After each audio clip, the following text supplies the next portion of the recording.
18 h sur TV Vendée, bonjour et merci d'être avec nous pour ce dernier journal de l'année. Nous sommes le vendredi 22 décembre.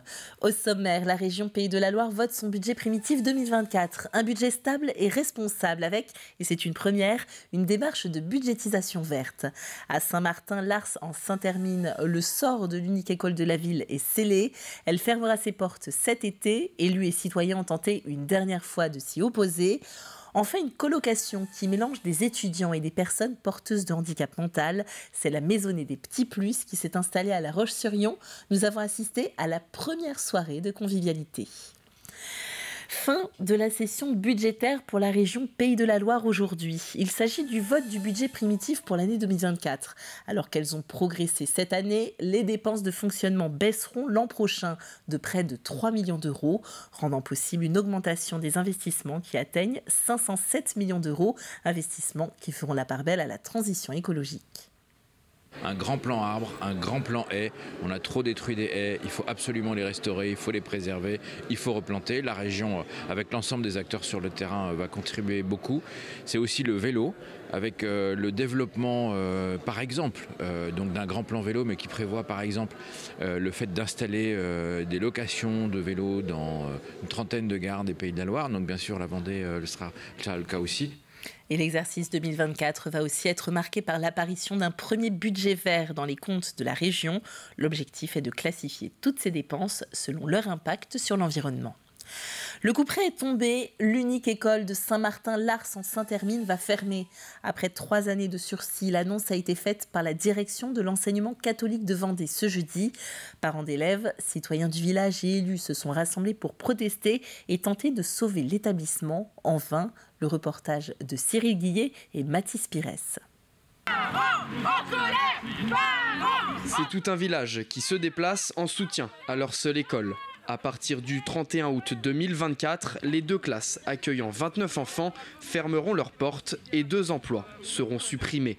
Mais malheureusement, oui, je vais perdre mon emploi, mais pour moi c'est autre chose en fait. C'est l'école du village, c'est l'école où ont été mes enfants et c'est d'autant plus l'école des enfants. On marche plus que sur la tête, là, on s'enfonce, c'est du grand n'importe quoi. Les parents d'élèves de cette commune de 426 habitants sont dans l'incompréhension. Pour eux, c'est une décision injuste. On a l'impression d'être oubliés parce qu'on est dans une toute petite commune. Mais aidez-nous à la rénover, notre école. Pour moi, c'est une décision de citadins qui ne comprennent pas ce qui se passe dans nos communes et de ce que représente une école dans une petite commune de 500 habitants. Saint-Martin veut pas mourir ! Pour le maire de la commune, c'est le rendez-vous de la dernière chance pour sauver son école avec la direction de l'enseignement catholique. Je vais recevoir 5 personnes, dont monsieur le maire, c'est important. Voilà, puis après on redescendra ensemble et puis on discutera. Voilà. À la sortie, la décision est prise, aucune négociation possible. Aujourd'hui, je ne suis pas heureux de fermer cette école. C'est la commune qui va subir les conséquences. Les commerces vont subir les conséquences. Donc aujourd'hui, je trouve cette décision inadmissible. Monsieur Nouvel reste sur ses positions, n'entend pas déroger à la décision qui a été prise au Kodiak. Et je pense que ce n'est pas une décision sage, en tout cas pour garder dans nos centres-bourgs une âme. En 98, ils étaient 9 élèves à Saint-Martin et l'école, elle vivait. Aujourd'hui, ils vont être 32 en janvier. Et vous la fermez. Là, on est en train de nous tuer et on a servi de tête sur le bûcher aujourd'hui. La direction de l'enseignement catholique n'a pas souhaité s'exprimer sur le sujet. Pour ne pas voir ses habitants partir, la commune envisage de créer pour la rentrée 2024 une école publique. Un serpent de mer, on peut le dire, qui aboutit enfin. Le dernier tronçon du contournement de Saint-Michel-le-Cloud a été officiellement inauguré ce mercredi. Il était déclaré d'utilité publique depuis 1995. L'axe accueille en moyenne 2000 véhicules par jour, dont 220 poids lourds, soit 11% du trafic recensé. D'une longueur de 1,8 km, ce contournement apportera une meilleure qualité de vie aux habitants, mais surtout plus de sécurité. Moi, tout minot, j'entendais parler de cette rocade. La partie sud avait été faite en 97 et il y avait cette portion nord qui restait d'1,9 km. Il y avait un intérêt sécuritaire parce que les camions qui viennent de la carrière, en fin de compte, à l'origine traversaient le bourg de ma commune et surtout passaient par un carrefour qu'on appelle nous le carrefour de la Crobenelle à Saint-Michel-le-Cloux qui est dangereux. Et en plus, à proximité de ce carrefour, nous avons notre communauté Emmaüs où il y a beaucoup de gens qui viennent et au niveau de la sécurité, ça commençait à devenir très très dangereux. Ces travaux représentent un investissement de 2,4 millions d'euros pris en charge en majorité par le département. Pas une, deux ou trois, mais 9 nuits de fermeture consécutives pour les urgences de Luçon. Suite, comme toujours, à la défection de médecins remplaçants, le service est suspendu du samedi 23 décembre au 1er janvier de 16h30 à 8h30. Comme toujours, en pareil cas, un infirmier et un aide-soignant resteront présents. En France, 2 millions de personnes âgées sont considérées comme isolées. 60 d'entre elles sont accompagnées en Vendée par les Petits Frères des Pauvres. Cette association a pour vocation d'améliorer le quotidien des personnes âgées isolées en organisant des visites à domicile, des rencontres et des sorties. Pour qu'elles aussi passent de bonnes fêtes, les antennes locales de l'association organisent comme chaque année de grands banquets de Noël. Et ces 2 bénévoles seront présents comme lors des 20 dernières années. À partir du moment que l'augmentation des gens, l'isolement des personnes augmente, au moment des fêtes, ça augmente aussi. Et c'est pour ça que les Petits Frères des Pauvres s'attachent à mobiliser leurs propres bénévoles. C'est des fêtes familiales, c'est des gens qui sont souvent en rupture familiale. Donc si les petits frères n'étaient pas là, ils ne feraient rien. Des gens qui marchent avec des déambulateurs qu'on arrive à faire danser, c'est que du bonheur. Passer un Noël avec les petits frères, c'est vraiment c'est chaleureux. Ça soulage la solitude. Oui. Une autre solution pour lutter contre l'isolement est créer une chaîne de soutien, la Maisonnée des Petits Plus. À La Roche-sur-Yon, des étudiants partagent une grande maison avec 6 personnes ayant un handicap mental plus ou moins lourd. Tous passent une soirée commune par semaine, le mercredi soir. Colline Davy était présente lors de la première soirée de la Maisonnée. Bienvenue dans la Maisonnée des Petits Plus. Voilà ma chambre, mon lit, mon bureau, le vélo, l'appartement. Voilà, c'est mon univers. Ici vivent 6 étudiants et 6 jeunes adultes avec un handicap mental.